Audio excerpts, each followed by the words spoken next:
Well, hello everyone, and welcome to today's webinar.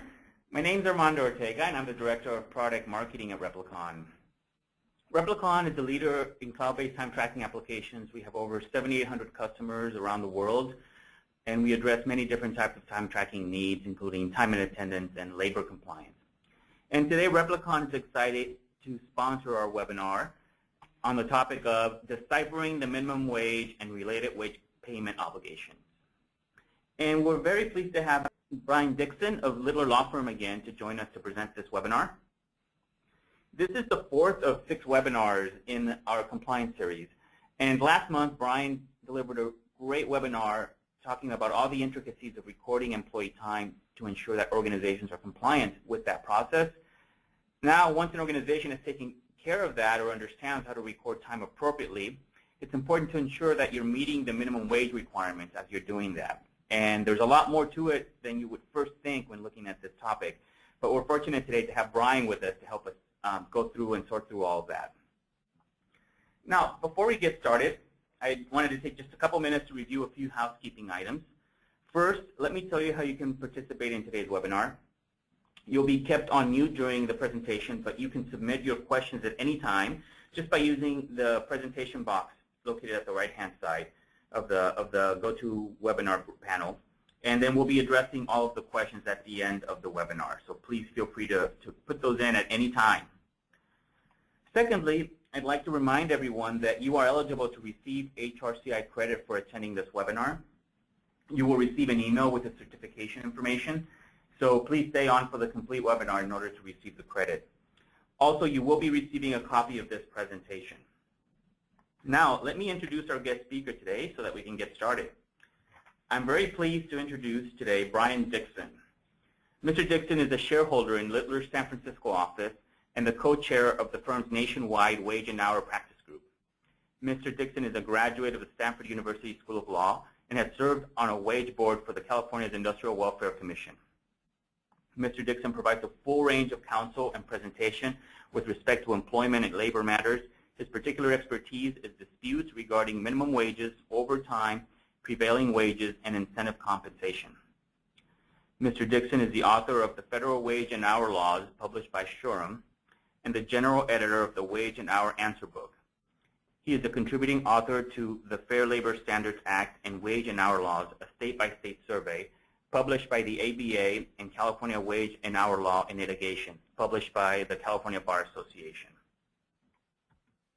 So without further ado, I'd like to turn it over to Brian Dixon.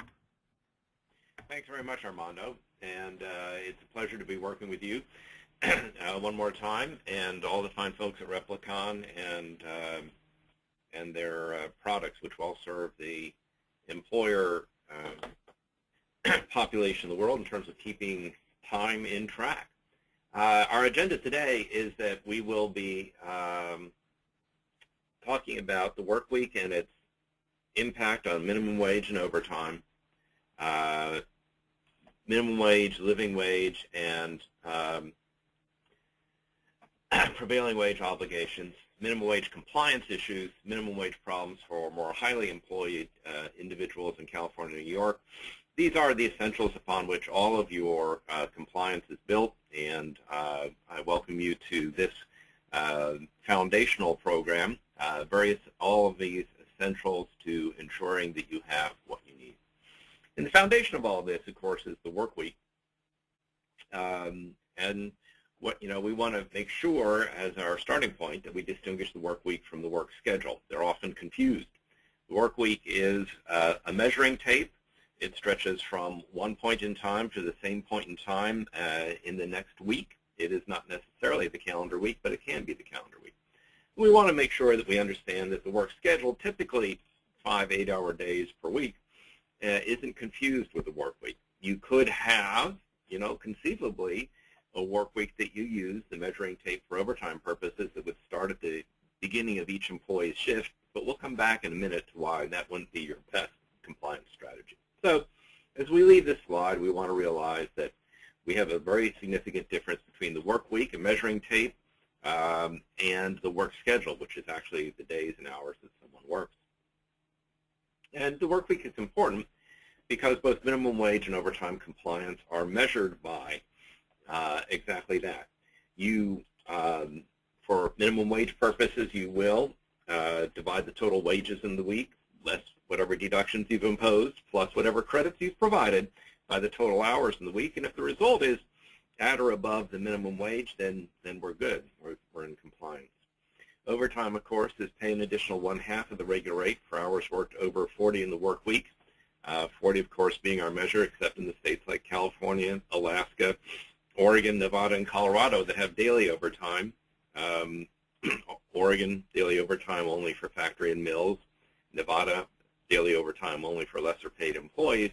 But nevertheless, even those states require a work week, and of course, the daily overtime is measured by 1/7 of that work week or work day. Again, we have special rules in California and Washington regarding minimum wage compliance that we'll come to at the end of the program. They are particularly significant for employers, especially those who have commission and piece rate pay plans for employees. And again, the work week is a measuring tape. It's a distance measure, or in time, expressed in terms of time, and it would be any regularly recurring 168-hour period. The most common, of course, is midnight between Saturday and Sunday until the following midnight, or 12 midnight till 12:01 a.m. to 12 midnight in the following week. Need not be Sunday through Saturday. Some employers find it convenient to have a work week of Saturday through Friday so that any incidental overtime occurs on Saturday and Sunday, and if they need to control costs by having an employee not work one of the days Monday through Friday, they can do so. The work week, of course, can be thought of as 7 consecutive 24-hour work days, but again, the work day need not correspond with calendar day. You could conceivably have a work day that starts at 6 a.m. when generally the fewest number of employees are working. It might be convenient to do that. We'll talk about the work day in the context of 980 schedules just a bit. So let's dig into the work week. Assume the work week ends at Saturday midnight. The employees worked 32 hours in the work week before Saturday. The employee comes in at special request at Saturday afternoon and works until 8 a.m. Sunday, a back-to-back shift of 16 hours. The employee is thinking that he or she may clean up here in the overtime category, maybe even the double time category if you're lucky enough to be employed in California, the only state with double time after 12 hours of work in a day. But what are these employees' overtime hours? And the answer is that the clock resets to 0 at the end of the work week, also at the end of the workday. So when this employee reached midnight on Saturday, the employee had worked 40 hours. The clock reset to 0 Sunday morning, and the first 8 hours of that work on Sunday were straight time hours because they fell at the beginning of the work week. Now, you might say this isn't really fair to the employee. I'd have to say that employee really put out quite a bit for the employer there. The thing that you'd want to be sensitive to is that you can, always provide compensation in addition to that, which is the legal minimum, but we want to be sensitive to what the legal minimum is as a starting point. The only state that addresses this situation is Colorado. In Colorado, you have daily overtime after 12 hours of work in a day or 12 continuous hours. So if this employee were fortunate enough to be employed in the area of Denver or Boulder City, you would have an employee who could claim overtime for the hours from 4 a.m. or 5 a.m. to 8 a.m. on Sunday. The work week becomes more vivid or issues around the work week become more vivid when, for example, you're in California, and that is, bad facts can make bad law, and what would a program about wage and hour be if we didn't have something to say about strong value judgments from the California Court of Appeals? So let's look at this situation. These were employees who worked for a marine service organization. They were on duty for long periods of time. Generally, they worked a schedule known as 10 on and 4 off. And the employer very thoughtfully, cleverly, had divided the work week in the middle of the 10-day work schedule. And, having listened well to our last slide, you would say, no overtime. You've got 5 8-hour days in 1 week, 5 8-hour days in the next work week, no overtime, which is exactly what the employer said to the court. But in one of the more unusual court opinions, the court drew on a couple phrases here and there out of early Department of Labor wage and hour publications and said, you cannot, in California is the only place where you cannot do this. You cannot rig, so to speak, as the court was thinking, the work week in order to unfairly deprive an employee of overtime. Now, this was a value judgment because the court said, for example, if you had one work week for all the employees in the company, we wouldn't look at this quite as closely. And if the work week operated to the benefit of employees, which will come to, we want to be sensitive to the fact that establishing an artificial work week in California may be disregarded by the court when it comes time to decide what overtime is due. Well, one of the things that the court did allude to was, can the work week operate to the benefit of an employee? Well, let's go on and look at the 980 schedule, a very popular schedule. Employee works 4 9-hour days and 1 8-hour day in one calendar week, and I'll emphasize calendar week there for a second, and then works 4 9-hour days in the next calendar week. Total is 80 hours, but you've got 44 hours in the first calendar week, 36 hours in the second calendar week. How do we, do we want to do this? Do we want to absorb the overtime cost in order to provide our employees 3 consecutive days off every other week? The answer is, and even in California, you'd be allowed to say, hey, we will set the work week so it falls in the middle of that 8-hour day. That 8-hour day is now split into 2 4-hour increments, with the first work being 4 9-hour days in a 4-hour day, or 40 hours of work in a week. And the work week starts with the 4 hours on what looks like Friday and continues through the other 9-hour days in the second calendar week. Result is no overtime.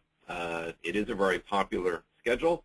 The one thing I flag here is that if you are in one of the states where you have meal and rest period obligations that are measured by the number of hours worked, you have to change your frame of reference, because now your work day will run from, say, noontime to noontime, and you have to count hours in that somewhat unusual work day to figure out how many meal periods and rest periods an employee is due.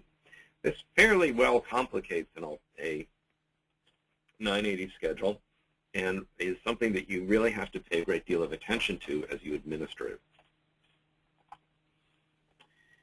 Changing the work week. Okay, so we're excited about the 980 prospect. How do we get there? There are 2 things you have to do. You have to provide notice of the work week. Every employer is obligated to keep a record of what its work week is. And most typically and conveniently, this is going to be in the portion of the handbook that talks about the payment of overtime.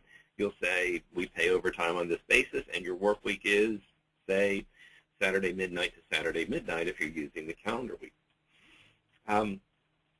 If we need to change the work week, there's one more thing we have to do besides post it. We have to do a special one-time calculation of employees' pay in order to ensure that the change isn't used as a device to limit employees' overtime. And you look for the overlap. We have to have an overlap between the new work week and the old work week. You can't, for example, leave Wednesday out and just say we're not paying for Wednesday. So if you change the work week from Sunday to Saturday to, say, Saturday through Friday, the overlap day, of course, would be Saturday. And then you have to calculate overtime twice, once for that 2-week period with all the overlap hours in the first work week, the second with all the overlap hours in the second work week, and of course, the world being what it is, we have to pay the overtime, the employee, the better of those 2 amounts. The other thing we want to be sensitive to is the work week is intended to be relatively indefinite in duration. You can't constantly shift the work week in order to attempt to achieve some cost savings.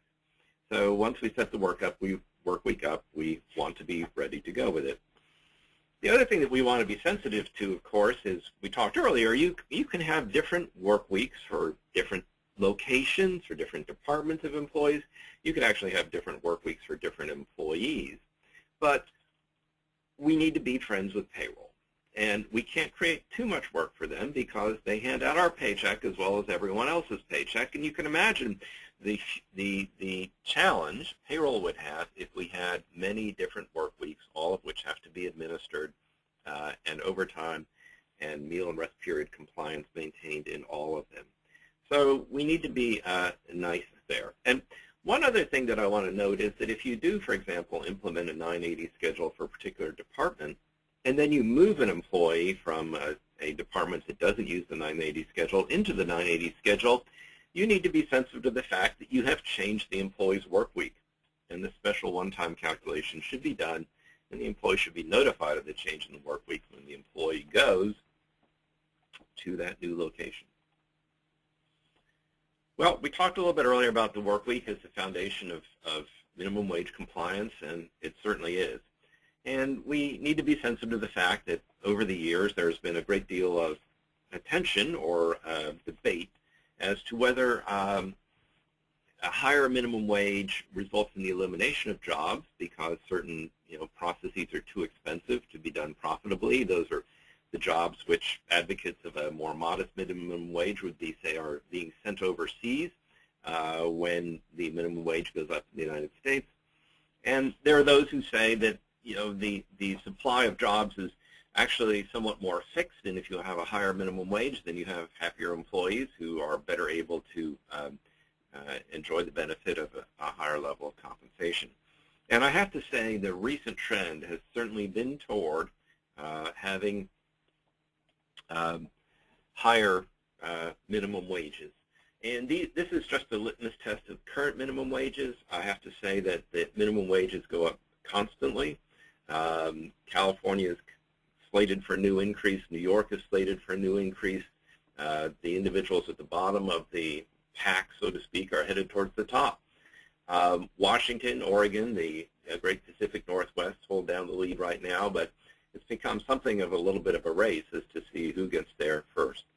And again, we'll come back at the end of the program to talk about some special compliance program issues in Washington and in California that make minimum wage compliance there a bit more of a challenge.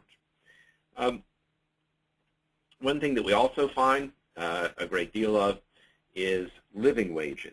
And here we see some breathtakingly high rates of pay. The two highest rates are New York City, of course, the Big Apple, shining ahead, and Fairfax County, Virginia, a suburb of Washington, D.C. Not surprisingly, another suburb there, Montgomery County, Maryland, has weighed in with a higher living wage. And the challenge with the living wage is, one, figuring out where it is, and two, figuring out, does it apply to me? Some of the local municipalities that have implemented living wages are identified at the end of the list here, and I would challenge you, or I would compliment you, if you could succeed in the geography quiz and tell me where each of those municipalities was located. I have to say that the only thing I know about East Point is that it's not West Point. I do happen to know where Meriden is because I lived for a period of time in Connecticut, not too far from that very attractive city. So one thing we need to do is we need to keep track of living wages. You can find a number of surveys on the web. There's an organization called ACORN, Advocates for the Economically Disadvantaged, that has kept some track of those, and Littler provides a survey to its clients that keeps up to date on living wage ordinances. The real challenge with living wage ordinances is figuring out if it applies. There are many different ways that a living wage ordinance can come to apply to you. Sometimes they apply in a chock-a-block fashion. All hotels above a certain size. In Berkeley, all hotels above a certain size in a certain portion of the city. We want to be sensitive to the fact that service contracts with the city are the most common way that the living wage will come to apply to you. And if you have that service contract with the city, it doesn't matter where you're performing that contract. Recent dispute by a laundry service company with the city of Hayward. Hayward has a living wage ordinance. The laundry was being processed in an adjoining municipality, and the court said, doesn't make any difference. You are bound to that wage rate as a matter of contract. You agree to it. Location doesn't save you there are some more subtle ways that the living wage can come to apply to you, and I think the most subtle is the living wage can apply to all individuals employed in a building which was built with a tax subsidy by the local municipality. So if the municipality wanted to incentivize a developer to develop a particular piece of property, you would need to know whether there was a tax subsidy in order to know whether the living wage applied to you. In short, you can only learn about your living wage obligations by running down the hallway to the facilities folks and say, hey, what leases have you signed recently? So we need to be aware of the fact that the living wage can be very high and it can apply to you in very non-obvious ways. There are also an increasing number, although many fewer, local minimum wage ordinances. For example, some of you may be familiar that here in the great city by the bay, San Francisco, there is a generally applicable minimum wage. It applies to all employees who work in the city for any measurable amount of time in the course of a day, and it's somewhat less than the living wage ordinance that San Francisco has. It has both. We are blessed. But it is important to distinguish those two. Local minimum wages are lagging behind the living wages, but they are catching up in terms of popularity, shall we say. I'm going to touch for a moment on prevailing wages just because I want to complete a sweep of our wage payment obligations from the bottom-up point of view, the minimum point of view. And if you're a party to a federal construction or service contract, you have just about certainly agreed to pay certain prevailing wages. And prevailing wages are determined by wage surveys conducted by the Bureau of Labor and Statistics. And the differences between the prevailing wage and the minimum wage are that the prevailing wage is usually set by job classification. And in many circumstances, the prevailing wage includes an obligation to either pay or provide the cash equivalent of the benefits which the Bureau of Labor Statistics decides are prevailing in the community. And the states commonly do require prevailing wages for construction contracts. It's really quite rare, though, to see state minimum prevailing wage requirements for service contracts. The variables, just to bear in mind, sometimes the prevailing wage is just a given single amount. You have to pay a wage and a benefit equivalent, or provide the benefits, or provide a benefit make-up payment to reach that one pay rate. Sometimes the wages have to be paid separately from the benefits. So if you're paying a wage above the prevailing wage, you're not going to get credit for that towards the benefit amount you have to pay. And in a rare case, you may have line item compliance where you have to provide this benefit in this value or pay the difference, and it doesn't matter if you have a wonderful retirement plan and a modest health benefit, you can't credit that great retirement plan against your health prevailing wage obligation. So just to recap for a moment, we have minimum wage obligations that are generally applicable. We have local living wages that we have to keep an eye on because they are often much, much higher than the minimum wage we're used to. We have local minimum wage ordinances of general applicability in a limited number of municipalities, and we have prevailing wage obligations if we are in fact a government contractor. Let's go and look a little more closely at minimum wage compliance. The one most employers, I think, today would say, you know, we pay the minimum wage. It has, on the federal level, perhaps some might say, lagged a little bit behind what a realistic minimum would be. One thing we want to note is that President Obama's effort to increase the federal minimum wage to $10.10 per hour died in the Senate the other day and may not make it further than that. So the minimum wage continues to be a very hot issue on Capitol Hill. The way that most employers run into a problem with the minimum wage is that they accidentally create a burden on the employee, which is considered to reduce the wage that the employer pays. And because the minimum wage has to be paid each work week, a transient cost, for example, the purchase of uniforms at the beginning of an individual's employment, may result in a minimum wage obligation at the beginning of employment, but not thereafter. That's why some employers, for example, will have deductions for uniforms spread out over the first several months of employment rather than all that charge be taken at one time. What is a uniform? It's particularly prescribed clothing. A dress code is not a uniform. A uniform is a uniform. The line is a fuzzy one, as you can tell, as there's a lot of labeling going on. I can remember having a dispute with the Department of Labor about a uniform issue where the servers in a restaurant were complaining that the red aprons they wore were not well made. As a result, they were staining their white shirts they had to wear, so they had to wear more white shirts, and the cost went up and the minimum wage was headed out of sight. So other disputes are whether if you prescribe a very particular color, are you transferring a cost to the employee? Certainly if you prescribe a certain design or weight of clothing, you're likely transferring a cost. Cost of tools can reduce the minimum wage. Travel expenses, an issue that's coming to the fore. We have more and more mobile employees, service employees, employees are expected to travel. That's considered, the cost of travel is considered a charge against minimum wage compliance. And of course, the always challenging issue of employee-caused damage. That forklift driver ran the tines of the forklift through the block of the tractor trailer sitting over there, a couple $1,000s in damage, and we don't think he was paying too much attention. Can we make that deduction? One thing I will note is that some states, rather than just looking at minimum wage compliance, will simply require an employer to pay for uniforms, tools, and travel expenses. One of the states, of course, is California. There are other states, the Dakotas and Montana, tend to follow the California model in that regard. Of course, there's always a plus side, and that is credits against the minimum wage. There are tips, and we'll come back and talk about tips in a few minutes. Meals and lodging.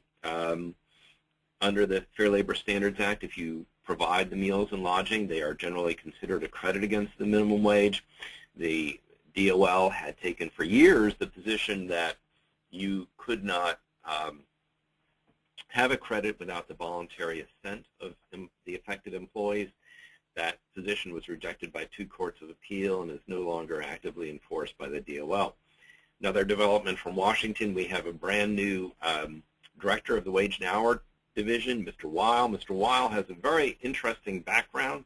He's an academic. He's not a lawyer. He's very pro-labor. We need to be aware that we'll probably be seeing new and different spins on previous enforcement positions. I wouldn't be surprised if the need for voluntary assent for credit for meals and lodging showed up again on the Department of Labor's agenda in the near-term future. You can also have a credit for, quote, other facilities, but they have to be provided on a regular basis to a broad group of employees in order to be a credit against the minimum wage. Providing a parking space to the employee of the month, or a better parking space to the employee of the month, won't quite get you there. So let's talk about the most common credit against the minimum wage, and one which I have to say is the subject of a great deal of litigation. And we start with the distinction between a tip and a service charge. A tip is a gratuity, and gratuity means free, and gratuitously means freely, and if you tip or not tip the server, if you don't tip, the server might be disappointed, as would the other people who provided or tried to provide you service in a restaurant, but you have no legal obligation. Service charge, on the other hand, if added to a check, is something you need to pay, or someone's going to run down the street after you and say, hey, the bill hasn't been paid in full. The service charge belongs to the employer. If distributed to the employees, it's a wage. The distribution of a service charge, of course, is up to an employer. It's not subject to the rules that we'll talk about tip pools in the very next few minutes. One thing I would point out is that you have to be extremely attuned to developments on the state level around tips and tipping. A variety of states, New York being a leading example, Hawaii being another, require certain notices to be provided to employees in order for an employer to sometimes distinguish between service charge and tips, and sometimes just provide a tip credit. Threshold requirement for a tip credit under federal law is providing a notice. And here's a summary of the notice requirement. Federal law doesn't require you to get a signed receipt for this notice, but of course it's always prudent to do that. If you want to take a tip credit otherwise, you can see the requirements of the notice that has to be provided. It's not a issue to be taken lightly in terms of providing the notice. And let's talk about the basic rules for tip credits. And of course, we'll start with give notice. It's really a challenging conversation to have with a client where we're talking about the tip credit and you say, and what's your procedure for ensuring that employees get notice and there's silence on the other end of the line? So forewarned is forearmed. We know the maximum tip credit under federal law is $5.12 per hour. The tip credit cannot exceed the tips actually received. You do have to regularly receive a minimum amount of tips in order for any tip credit to be taken. And what's become a real bear around a lot of employers next is you cannot take a tip credit for hours in non-tip activities when such hours exceed 20% of the employee's time. And that, for example, is common in the restaurant industry where, for example, employees may come in early and spend some time setting up the dining room. They may, quote, roll silverware, which is to put silverware in the napkin and roll it for its easy dispensing. They may help, for example, do some food setup in the kitchen or set up the bar for beverage services. And when you have this activity, you have to be very careful that once you exceed this minimum threshold, you lose the ability to take a tip credit for those hours. This has proven to be a real challenge. There's a recent case involving Applebee's in the 8th Circuit Court of Appeal that addresses this rule in detail. I will say that any effort to pursue tips as a credit is something that you have to do in a very careful fashion. One of the other issues that's very common around tip pooling is, or tips, is tip pooling, and that is, can an employer force an employee to share tips that are received? And you know, in a very nice restaurant where you might receive some assistance from the host at the doorway, might receive attention from a sommelier, you might receive attention certainly from the server. There may be a runner or busser who brings food to the table or takes dishes away. You could well understand that certainly the overall dining experience, shall I say, is one which you're probably thinking about when you leave the tip. But you know, typically the tip is picked up by the server, and the server might say it's sort of mine.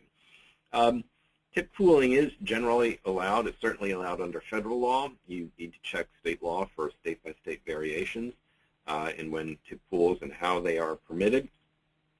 The most important rule is that tips can't be shared among individuals who don't customarily receive tips. Runners, certainly you would think, who are providing service at the table would be in a tip pool.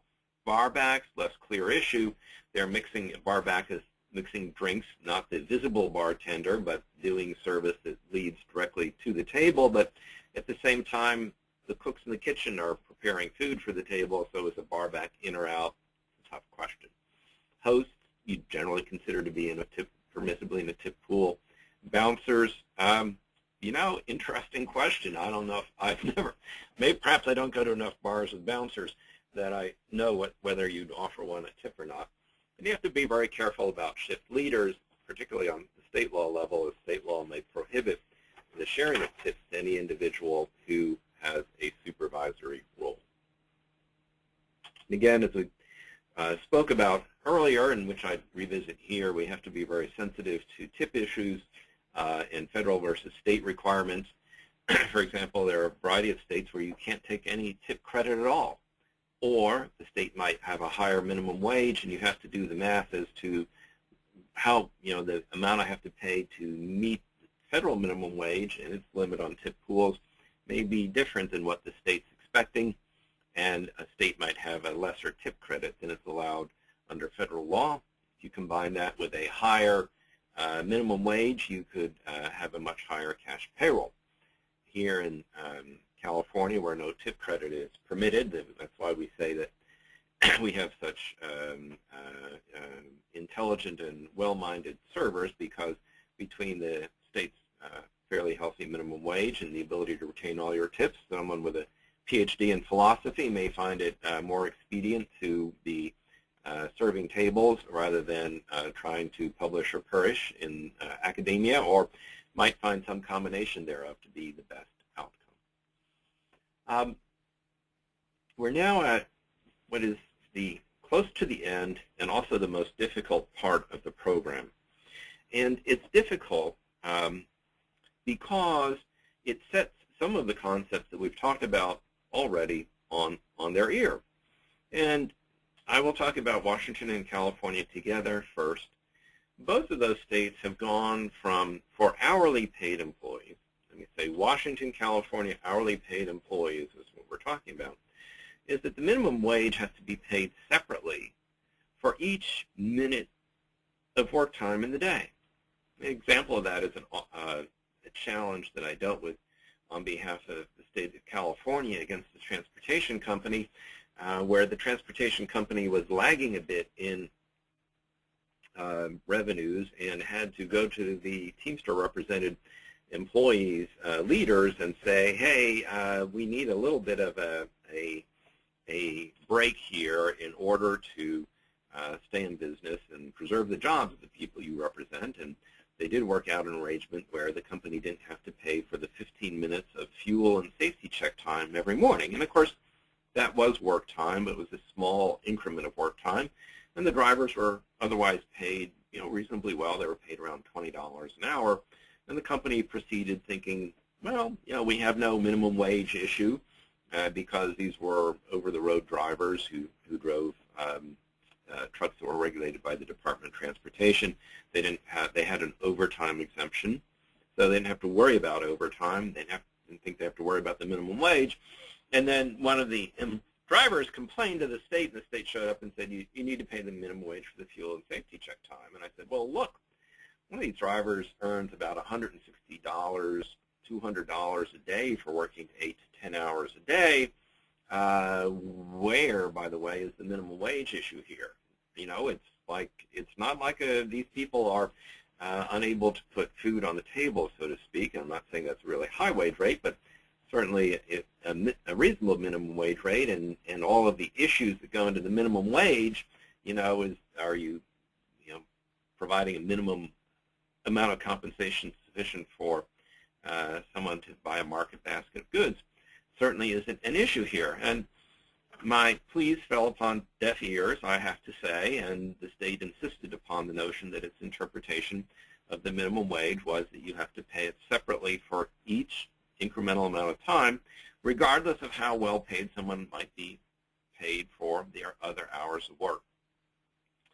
This was rather frustrating. The company decided not to litigate it at the time, which I would have to say was probably well taken, because in the last couple years there has been a small tidal wave of cases that have confirmed that position on the part of California, and I understand it's confirmed in Washington as well for hourly paid employees, and that is you have to pay the minimum wage separately for each incremental minute of work time. Well, knowing that, we can plan for that, we can live with that. It sort of suggests that we should have define work time expansively and maybe not pay $20 an hour, but pay $19 an hour just to make sure that we cover the math. The really hard part of this, and hard I would say not so much in complexity, but hard to figure out the logic behind it, is the California-only rule regarding commission pay and piece rate pay. And one of the state's enforcement positions in order to make sure that the minimum wage is paid expansively is that a commission or piece rate can only provide compensation for the activities that directly relate to generating that compensation. So if, for example, you're employed by a department store where you're paid a perhaps very reasonable commission for the sale of clothing, particularly if it's a higher-end department store, and the department store says, oh, by the way, the commission will provide compensation for all your hours of work, including half an hour every day at the beginning of the shift, sort of stocking to make sure that you know where everything is on the racks and making sure the racks are full, and perhaps 15 minutes after the end of the day writing thank you notes to your favorite customers or making a follow-up phone call to see if, hey, I can get that at another store for you, that time cannot be compensated by the commissions. And of course, because California looks for the minimum wage to be paid for each incremental minute of work, you have a minimum wage violation immediately. So this has become a tremendous problem in retailing, where using commission plans is very typical for otherwise non-exempt employees or employees who are entitled to the minimum wage. And it's also a horrific problem in the transportation industry, because it's very common in the transportation industry to pay long-haul drivers by the mile. It's very common in the transportation industry to pay what they call mile stops and drops. For a local delivery driver, we'll pay you the number of miles you drove, the number of stops you made, different increment for stops you made, and so many cents or dollars for each case of goods that you drop. Then to put the icing on the cake, so to speak, and it can only be California type of icing, which there's a very recent case in which this line of logic was ground forward one more inexorable step. And that is, if you're paying a local delivery driver, say, mile stops and drops, we now know that we can't extend that compensation to provide for fuel and safety check time in the morning or doing the paperwork in the afternoon, because that isn't directly related to generating the piece rate. But we also realize that mile stops and drops doesn't pay for rest periods. And of course, we roll over directly into the obligation to provide rest periods in California and the obligation to provide 1 hour of premium pay if you don't provide your rest periods appropriately. So this has become a court, I will call it a court bent to the ground set of low-hanging fruit for plaintiffs' lawyers to pursue. Stated contrary-wise, if you are, for example, outside of California and you're using a commission plan and a piece rate plan for non-exempt employees in California, you might be asking yourselves, does that mean I need to rewrite the plan for California? And the answer, quite frankly, is yes. And your plan should look something like this. It should be, I'll pay the minimum wage for all your hours of work, and I will now reduce your commission rate and pay the commission for whatever clothes you sell if you're in a department store, and hopefully my net out the door is not larger in terms of labor costs. And if, for example, you're a local delivery driver, fine, I'll pay you the minimum wage for all your hours of work, and I'll pay you mile stops and drops, but the mile stops and drops pay is going to be lesser in amount because I have to watch my budget. We need to make a profit in order to stay in business. And that is your best out. Some employers have looked at saying, well, I'll just pay the minimum wage. I'll keep the present pay plan. I'll just pay the minimum wage for like the rest periods and the fuel and safety check time. But trying to make that work is so difficult because we don't really have the guidance at this point in time to know where, with an X-Acto knife, we're going to draw the line between productive and unproductive work time. And your payroll processing may become more burdensome than you could conceive. So on that sobering note, and again, I would say that applies only in California right now, that is the commission, the extrapolation of you have to pay for each minute of work the minimum wage. You have to pay separately for non-productive time for commission and piece rate paid employees is certainly sobering news. And that brings us to Replicon, once again, and the services it offers employers. And Armando, if you'd like to speak to that, please do. Great. Thank you, Brian, and thanks again for another really, really great and informative presentation. I think it was really great content that our listeners are really appreciating. At this point, if you want to, please, you can feel free to submit your question for the Q&A session. We're going to start transitioning into that in that part of the presentation. Before we go into the Q&A, I'd like to just take a minute or two to give people on the phone a little bit of information about Replicon. So Replicon is the leader in cloud-based time tracking applications. We have many different users, millions of users essentially using us for a lot of different things, including workforce attendance, also for tracking time for projects, as well as for professional services organizations. We have companies and customers around the globe. And here's just a quick snapshot of the types of customers that we have to give you a sense of the diversity by industry and also by company size. Some very well-known customers, as well as some smaller companies with few employees, but that can still use our services for their own needs. And when we look at our customers, they typically come to us for help, and they get these general great benefits from using our solutions. They get better insight in how their labor is being utilized so that they can make better decisions about labor allocation. Of course, a strong emphasis of compliance mitigation, very aligned to the topics that we've talked about here, but helping companies track and keep compliance, as well as automating and optimizing the processes that they have within their organization by using technology.